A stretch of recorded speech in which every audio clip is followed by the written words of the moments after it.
Xiaomi OneMo вдохновился кошачьим глазом и сделал панель управления этапами на ТВС-наушниках по форме кошачьего глаза. Потом добавил в наушники целый набор кодеков, активное шумоподавление, режим прозрачности, быструю беспроводную зарядку, а для полного комплекта добавили профессиональную технологию калибровки звука, влагозащиту и регулировки громкости непосредственно с наушников, что круто. Как это работает на самом деле, сейчас расскажу. 986 на YouTube. Всем привет, вы на канале Польза.нет. Меня зовут Саня. Минимум 5 обзоров в неделю я выгружаю. Ежемесячно разыгрываю 5 Mi Band 6 серии за лайк, подписку и комментарий к любому видео. Условия конкурсов, которых под конец месяца всегда много, и мои контакты в описании. В прикрепе мой телеграм-канал с промокодом Минали, все розыгрыши 30 числа каждого месяца на стриме, а сегодня я расскажу вам о наушниках OneMo CollaBuds 2. При том, что их прошлая модель OneMo CollaBuds Pro, пусть была слегка и больше, и по дизайну мне не особо нравилась, она была мега топовой по звуку, особенно после прогрева, в который мало кто верит. Полетели. Коробка пришла целая, приятно оформлена. Дизайн лаконичный с изображением наушников, названием и спеками на многих языках, среди которых есть, разумеется, русский. В комплект входит зарядный бокс, наушники, кабель зарядки Type-C, 2 пары запасных сменных амбушюр разного размера неплохого качества, руководство пользователя, гарантийный талон и фирменная наклейка One More. Аромат невысушенного клея доносился при первичном вскрытии коробки лишь слегка, что хорошо, при вторичном вообще уже не доносился. Летим дальше. В продаже есть 3 основных стандартных цвета: черный, белый и розовое золото. У меня на руках черный цвет, но сам кейс серый, даже не приближенный к черному. Можно сказать, он слегка графитовый. Бокс изготовлен из легкого матового пластика не самого плохого качества,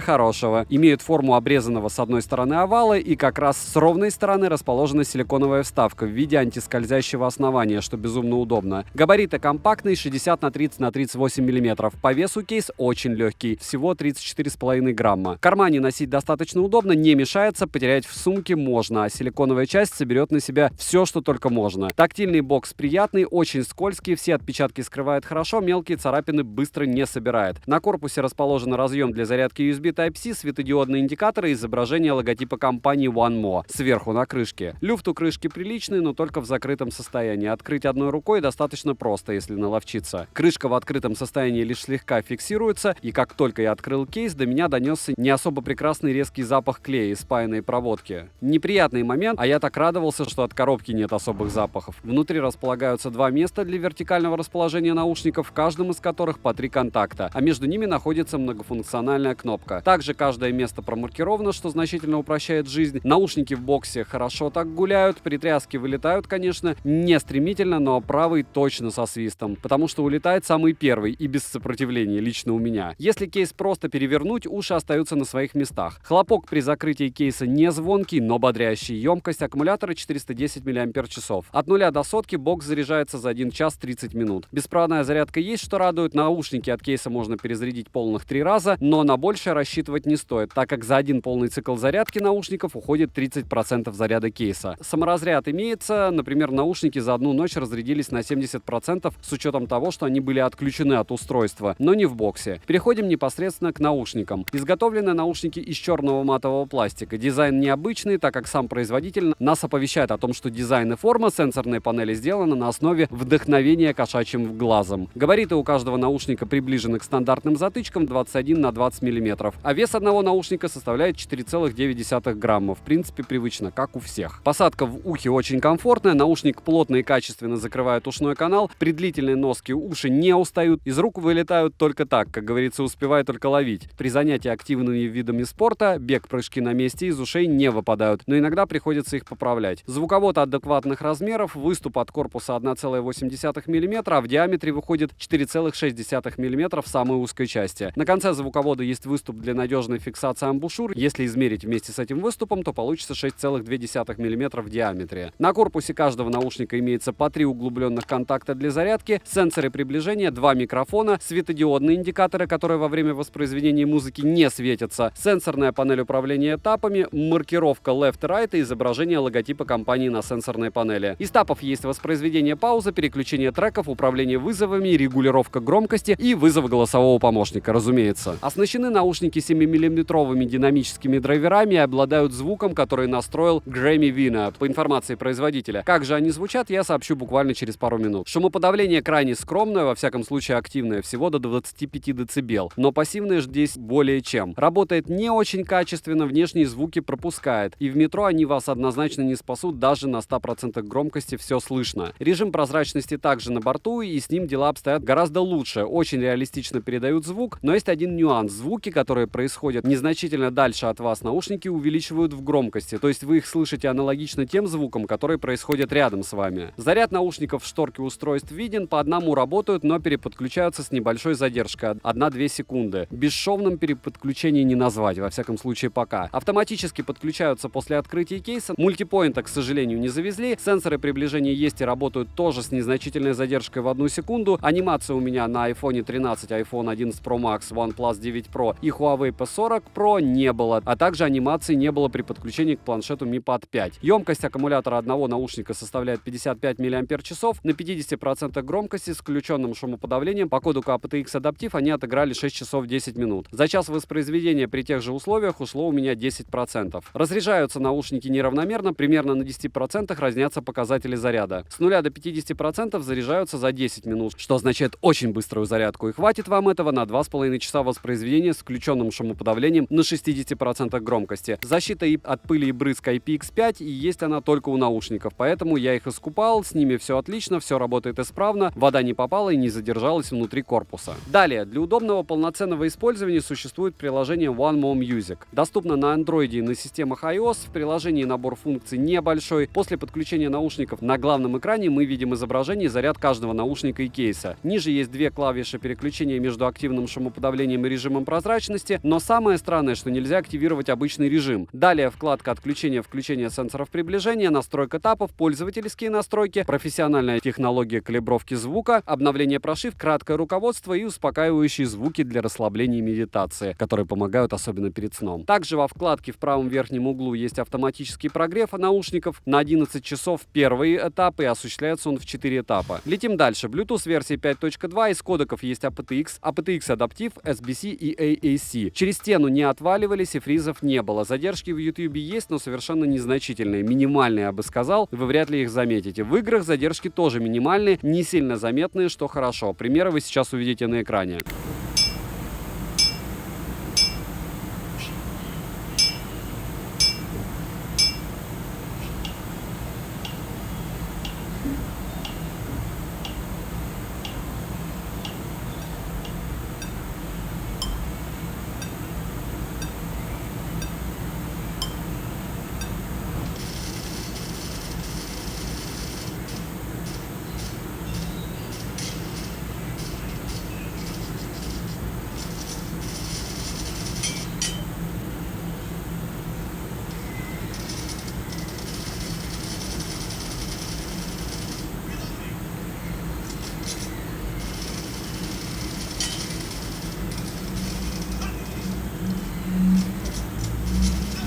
Микрофоны здесь я считаю легким фейлом. Работают не особо шикарно, окружающие шумы в виде ветра и проезжающих машин превращаются в один общий гул, на фоне которого слышно голос. Но и вас слышно будет только в том случае, если вы будете разговаривать очень громко. Звучание на выходе получается не особо приятное, плюс оно хрипит. Примеры вы сейчас услышите. Пример работы микрофонов. И что я хочу сказать, это, разумеется, One More, это, разумеется, Xiaomi. Очень маленький, но скользкий кейс, притом никакой резиновый чехол с ним не идет, в отличие от ComfoBuds Pro, который я крайне советую. Второй момент, прорезиненное дно, это удобно. А третий, самое главное, зачем мы здесь, ветер сильный, микрофоны умирают.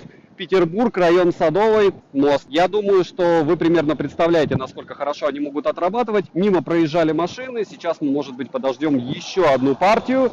И вот сейчас вы видите, как, если рядом проезжают машины, будет слышно вас собеседнику. Кстати, запись ведется на iPhone 13, не 13 Pro. Кому интересно, вот так он будет снимать не в лучших условиях. 11 Pro Max начал глючить, а Android устройство, ну скажем так, им не особо нравится подобный свет, без разницы, насколько они дорогие. Звучание наушников на 100% громкости каша небольшая, но есть. И громкости лично мне не особо хватает, не сказать, что она здесь с запасом. Конечно же, тут небольшое уточнение, что все зависит от того, в каких обстоятельствах слушать. В квартире в полной тишине хватит и 50%, в метро и 100 не хватит. Сцена среднего объема, но но при этом звук слегка сжат. На 50% громкости все играет очень гармонично, нижние и средние не выскакивают вперед друг друга, никаких поеданий нет, а главное, высокие здесь адекватные. Но уже выше нижние начинают западать, и звук превращается моментами в плоский, и спасает здесь только бас. Я настроил наушники с помощью специальной функции в приложении, и все стало намного лучше. Но после появился легкий треск, от которого я до сих пор не понял, как избавиться. Мне кажется, что все это дело поправят с новой прошивкой, но на данный момент так. Из минусов: нет возможности переключиться в обычный режим из программы, сенсоры приближения и переподключения наушников происходит с задержкой, хоть и небольшой, также нет мультипоинта, разряжаются уши неравномерно, нет ручной настройки звука, плюс у меня появился опять же легкий треск. И не забываем, что их нужно очень долго прогревать, и это не 11 часов, а несколько дней. Стоят они в районе $100, ссылка в описании к видео, если промокоды, посмотрите в моем телеграм-канале, также по ссылке в прикрепленном комментарии. Вдруг на момент вашего просмотра появятся скидки, я туда обязательно скину промики. Резюмирую. С одной стороны, наушники легкий такой оверпрайс. С другой стороны, после версии Pro, учитывая, как она выводила звук, я уверен, что здесь тоже допилят прошивки, и здесь есть огромный главный плюс. Это супер быстрая зарядка. В моем случае звучание в момент затрещало. Собеседник после первого разговора откажется в принципе с вами вообще общаться, но опять же, вполне возможно, это именно мой экземпляр, это раз, а два, скорее всего, даже в нем прошивкой все допилят. Это все-таки One More, топовый бренд от Xiaomi. Аналогичный набор функций, такое же звучание можно найти у самых минимальных бюджетников, тут же все-таки ценник слегка дороже, и хотелось бы получить хотя бы среднего качества. Хотя звук, окей, на голову выше, если его настраивать и правильно подбирать амбушюру. Но еще раз повторяю, очередной раз, что по мне, здесь нет запаса громкости. Все на тоненького. Все остальные нюансы вы уже услышали в видео. Лично от меня девайсу да, но только с взглядом наперед. Добра и удачи вам, дорогие друзья!